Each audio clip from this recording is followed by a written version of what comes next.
Esse vídeo é um corte da live dos Meio Armadores. A gente está semanalmente na Twitch ou no Facebook. Acompanhe a gente no Instagram para ficar por dentro das nossas novidades e da nossa programação. Demorou? Bora pro vídeo.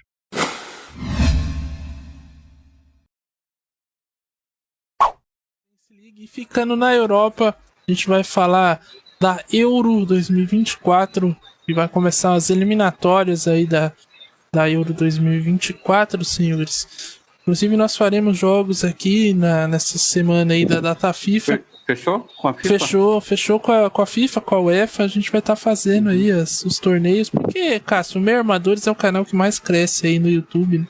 Eles não iam ficar de fora dessa, né? Não tem como. É impossível negar o nosso sucesso. Aqui o futebol... Eu não conheço outro, de verdade. Aqui o futebol vive, ele não morre. Eu sei que a FIFA tenta matá-lo, mas ele vive. E nesse contexto aí de futebol vivendo, eu queria saber de vocês se existe alguma equipe europeia, alguma seleção, né, pra gente ficar de olho aí nesse começo de ciclo aí, né, do pós-Copa. Muitas equipes vão se reformular, muitas seleções, né, já estão saindo a lista de convocados aí. Portugal soltou, que a Alemanha também, mas a Alemanha não vai fazer eliminatórias porque a sede vai ser a sede do próximo Euro. Mas tem muitas renovações aí, né? Principalmente no jogo que nós vamos fazer quinta-feira entre Itália e Inglaterra, né? São duas seleções aí que a Itália vem num processo de reformulação, a Inglaterra já está num processo mais consolidado, fez uma boa Copa, apesar de ter caído nas quartas para a França, num jogo que poderia ter ganho, foi um jogo muito parelho. E a Itália já não vem a Copas aí desde 2014, foi a última, por fora das últimas duas, e está num processo lento aí de mudança no seu futebol, né? Como é que você enxerga aí, Adiel, essas eliminatórias da Euro? Quais seleções aí a gente deve ficar de olho, na sua opinião abalizada aí, meu caro Adiel?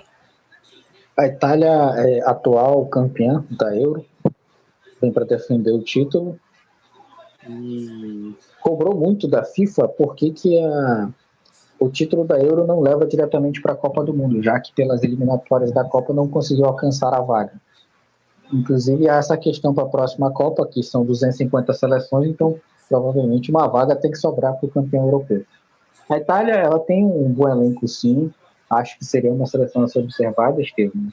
Mas eu vou colocar um asterisco aqui, porque a Itália ela é muito inconstante. Ganha jogos grandes muito bem, como fez a final contra a Inglaterra em Wembley e ganhou, mas consegue perder assim, jogos para seleções assim, de segundo nível, assim, de uma maneira muito fácil. Macedônia. Então, eu queria ver a Itália agora nesse novo ciclo, como eles vão se comportar até a Copa de 2026. Inglaterra é uma seleção boa, também a gente deve ficar de olho. A gente não pode também descartar a França, né, que tem sempre uma geração boa aí, que é sempre chegando na fase final das Copas do Mundo, é favorito também a disputar pelo menos as semifinais da Euro, se o chaveamento for favorável.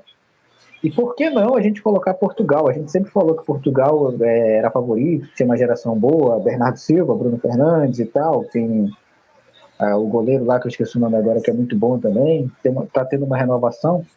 O lateral do Tottenham que jogou, especial o Sport, do outro dia. Cara, então, assim, são seleções que a gente pode, obviamente eu fui no clichê, mas é o que está acontecendo. Pode ser que tenha algum lampejo, mas no Espanha, geral... não? Eu fico com o meu pé atrás com a Espanha, porque assim, a gente não botava nada para essa geração que vinha agora e realmente não aconteceu nada. Então vamos ficar. Vamos ver o que vai acontecer. Fez um jogo mais bonito da Copa do Mundo contra. Não lembro contra quem foi, que ganhou de 7. A Costa Rica. Foi contra a Costa Rica, toque de bola. Foi um dos futebols mais bonitos que a gente viu na Copa. E conseguiu ser eliminado. Na live do 60 Fracasso Cast. Não é isso, o meu pé atrás com a Espanha é só porque eles fazem, como o Cássio disse, um jogo maravilhoso contra a Costa Rica e são eliminados assim. Perdem pro Japão. Então fica na questão da Itália também, né? Com aquele asterisco. Cássio Ângelo, como é que você vê aí essas eliminatórias da Euro que vão começar aí? Você acha que pode também, o Adiel citou, né, seleções aí de destaque, né, França, Alemanha é a sede, inclusive acho que tem que fazer também como é que vai ser esse processo. O Flick foi mantido no cargo, inclusive na convocação que ele fez aí para os amistosos. Poucas mudanças, se não me engano, só um atacante que vem sendo destaque lá na Bundesliga foi convocado. Mas no mais a equipe é praticamente a mesma que foi ao Mundial. Inclusive essa eliminação da Alemanha foi até um pouco esquisita, né? Mas você... Como é que você vê esse time que vai ser sede da Eurocopa e também outros destaques aí que você queira trazer pra gente ficar de olho aí nessa Euro, essas eliminatórias da Euro? Eu quero ver a seleção, vou começar pelo destaque do Adiel, mas na ordem inversa. Seleção da Espanha eu quero ver, como a gente fez um dos futebols mais bonitos da Copa e foi eliminada, teve a troca agora no comando. Quero ver se vai manter esse futebol total ou se a Espanha vai trocar o estilo de jogo. O que vai acontecer com a seleção da Espanha nessa troca de comando é uma das coisas que eu quero ver. A Inglaterra tem uma boa geração, está vindo aí com tudo, jogador do United, do City, do Chelsea, então chama bastante atenção a seleção da... E a Itália, o futebol italiano como um todo, ele vem crescendo muito, a liga italiana melhorou. Eu acho que sempre o primeiro indicativo, tirando a França, claro, por motivos de se você só ter um time que consegue fazer investimento lá, que é o PSG, mas o primeiro espelho de uma seleção tem que ser o seu futebol local, que a Liga Italiana está muito legal de se assistir, bons times, visto aí que 3 chegaram aí às quartas de final da Champions League. Então, ainda tem mais a Juventus, que apesar de ter feito uma campanha patética na Champions League, mas está se credenciando para jogar a Euroleague. Então, a seleção que eu quero ver, essa reformulação da Itália, acredito que ela veio com um azarão na última Eurocopa, mas acabou sendo campeã e não chegou à Copa do Mundo. É uma seleção muito inconstante, como bem falou o Adiel. E eu quero ver essa reformulação no futebol italiano. Se a Itália vai conseguir trazer o que melhor tinha, que era defesas fortes, meio campo criativo e ataque finalizador. Quando a gente fala de meio campo criativo da Itália, a gente lembra que tinha Pirlo, Totti e até mesmo o próprio Gattuso, que era um jogador reconhecido por fazer o trabalho sujo no Milan, mas porque ele jogava do lado de Pirlo e Kaká e alguém tinha que voltar para marcar, como ele mesmo fala. Como mesmo falou o Sidoff numa entrevista com o Galvão Bueno no programa dele na Sport TV. Então eu quero ver muito essa seleção italiana, o futebol da Itália. E Portugal. Portugal vai viver agora uma nova fase. Um ciclo se acabou, um novo ciclo está começando, novos jogadores, é uma geração muito promissora de Portugal. E a seleção belga, que tem excelentes jogadores individuais, mas o coletivo não funcionou durante a Copa, não sei se essa reformulação vai ser bem feita. Tem De Bruyne, tem Lukaku, tem excelentes jogadores. E a seleção croata sempre chama atenção. O Guardiola tem o melhor meio-campo do mundo, que é o Modric. Esses são os destaques que eu quero ficar de olho, Estevão Barros, nessa eliminatórias para a Euroleague, para a Europa League, aí que você vai acompanhar tudo no canal dos meus armadores. Essa questão da Bélgica é muito interessante, porque pode ser o fim da geração belga, na opinião de vocês, pode marcar aí, essa Eurocopa pode marcar aí o fim dessa geração. O que você acha, Joe? Acho que já acabou. Acho que, assim, não vem com aquele lampejo mais que tinha antes, entendeu? Até porque não ganhou nada, Estevão. Eu não sei por que a Bélgica sempre comandava o ranking de seleções da FIFA. Porque ela tinha pontos, campeã da Copa, e aí a Alemanha é campeã da Copa, a Bélgica é primeiro lugar no ranking. Aí França ganhou, continuava a Bélgica. Cara, a Bélgica não ganhou a Eurocopa, não entendi. É que esse ranking da FIFA também é uma farsa, né? É a questão da pontuação, que era muito confusa.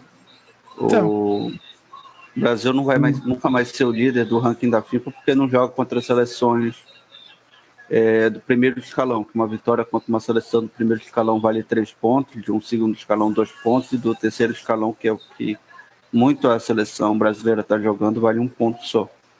E devido aos amistosos que a Bélgica escolhia, a Eurocopa que ela fez, e os times que ela pegou no caminho das eliminatórias para a Copa do Mundo, ela foi somando pontuação e ficou em primeiro. Mas o coletivo da Bélgica já não estava legal na Copa. O próprio De Bruyne criticou muito os jogadores, dizendo que alguns já não deviam nem estar na Copa devido à idade avançada. Então, o que o Argel falou da geração belga, para mim, ele está coberto em razão. A geração belga, para mim, já acabou. Se não for feito, começar agora no trabalho de reformulação. Pois é uma questão aí a se resolver em relação à geração belga, porque era um ciclo muito promissor, mas que acho que chegou ao fim, né, de maneira até melancólica, jogador discutindo, porrada, gritaria, né, e relação ruim com o técnico. O Adel vai lembrar também, ele falou agora que a geração belga não ganhou nada, um dos melhores futebols do mundo que foi praticado. Qual que é o plural de futebol? É futebols mesmo? Eu acho que é futebol, porque é o esporte, né? Já é o coletivo. Eu acho que não tem coletivo de futebol. Pode ser futebolas, né? Você concorda comigo?